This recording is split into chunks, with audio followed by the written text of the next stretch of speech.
Chapter 34, Doughboy Gives Us a Ride, Carter. I summoned Dad's magic toolkit out of the Duat and grabbed our little legless friend. Doughboy, we need to talk. Doughboy opened his wax eyes. Finally! You realize how stuffy it is in there? At last you've remembered that you need my brilliant guidance. Actually, we need you to become a coat, just for a while. His tiny mouth fell open. Do I look like an article of clothing? I am the Lord of all knowledge, the mighty... I smashed him into my jacket, wadded it up, threw it on the pavement, and stepped on it. Zia, what's the spell? She told me the words, and I repeated the chant. The coat inflated and hovered in front of me. It brushed itself off and ruffled its collar. If coats can look indignant, this one did. Sadie eyed it suspiciously. Can it drive a lorry with no feet for the pedals? Shouldn't be a problem, Zia said. It's a nice long coat. I sighed with relief. For a moment, I'd imagined myself having to animate my pants, too. That could get awkward. Drive us to Phoenix, I told the coat. The coat made a rude gesture at me, or at least it would have been rude if the coat had hands. Then it floated into the driver's seat. The cab was bigger than I'd thought. Behind the seat was a curtained area with a full-size bed, which Sadie claimed immediately. I'll let you and Zia have some quality time, she told me. Just the two of you and your coat.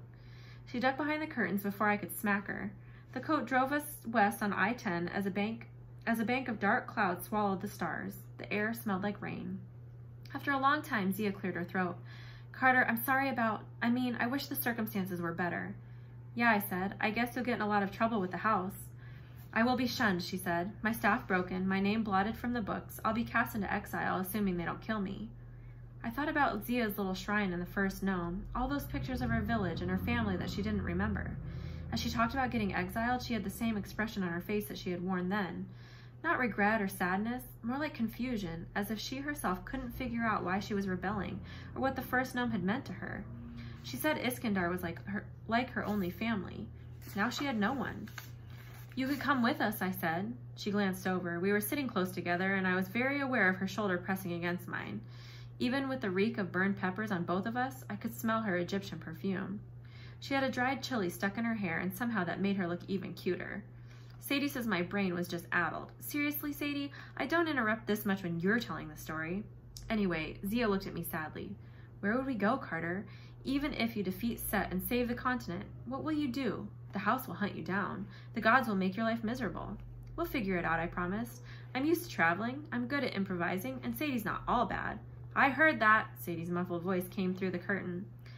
And with you, I continued, you know your way with magic. Things would be easier. Zia squeezed my hand, which sent a tingle up my arm. You're kind, Carter, but you don't know me. Not really. I suppose Iskandar saw this coming. What do you mean? Zia took her hand away, which kind of bummed me out.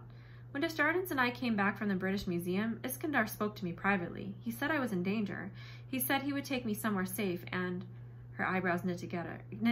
That's odd, I don't remember. A cold feeling started gnawing at me. Wait, did he take you somewhere safe? I think so, she shook her head. No, he couldn't have. Obviously, I'm still here. Perhaps he didn't have time. He sent me to find you in New York almost immediately. Outside, a light rain began to fall. The coat turned on our windshield wipers. I didn't understand what Zia had told me. Perhaps Iskandar had sensed a change in Desjardins and he was trying to protect his favorite student. But something else about the story bothered me, something I couldn't quite put my finger on. Zia stared into the rain as if she saw bad things out in the night. We're running out of time, she said. He's coming back. Who's coming back? She looked at me urgently. The thing I needed to tell you, the thing you need, it's Set's secret name. The storm surged. Thunder crackled and the truck shuddered in the wind. Hold on, I stammered. How could you know Set's name? How do you even know we needed it? You stole Desjardins' book. Desjardins told us about it. He said it didn't matter. He said you could not use the spell without Set's secret name, which is impossible to get. So how do you know it? Thoth said it can only come from Set himself, or from the person... My voice trailed off as a horrible thought occurred to me. Or from the person closest to him. Zia shut her eyes as if in pain. I can't explain it, Carter. I just have this voice telling me the name. The fifth goddess, I said. Nephthys. You were there too at the British Museum. Zia looked completely stunned. No, that's impossible. Iskandar said you were in danger. He wanted to take you somewhere safe. That's what he meant. You're a godling. She shook her head stubbornly. But he didn't take me away. I'm right here. If I were hosting a god, the other magicians of the house would have figured it out days ago. They know me too well. They would have noticed the changes in my magic. Desjardins would have destroyed me. She had a point, but then another terrible thought occurred to me. Unless Set is controlling him, I said. Carter, are you really so blind? Desjardins is not Set. Because you think it's Amos, I said. Amos, who risked his life to save us, who told us to keep going without him.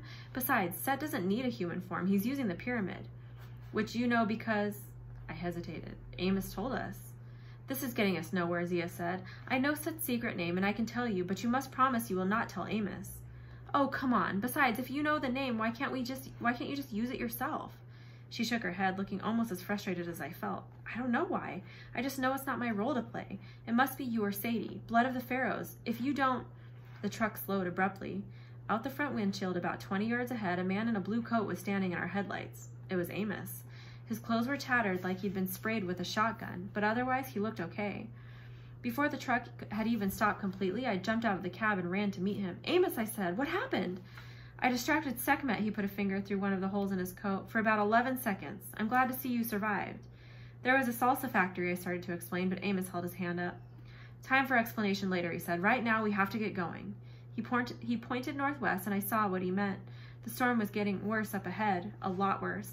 A wall of black blotted out the night sky, the mountains, the highway, as if it was just swallowing the whole world. Set's storm is gathering, Amos said with a twinkle in his eye. Shall we drive into it?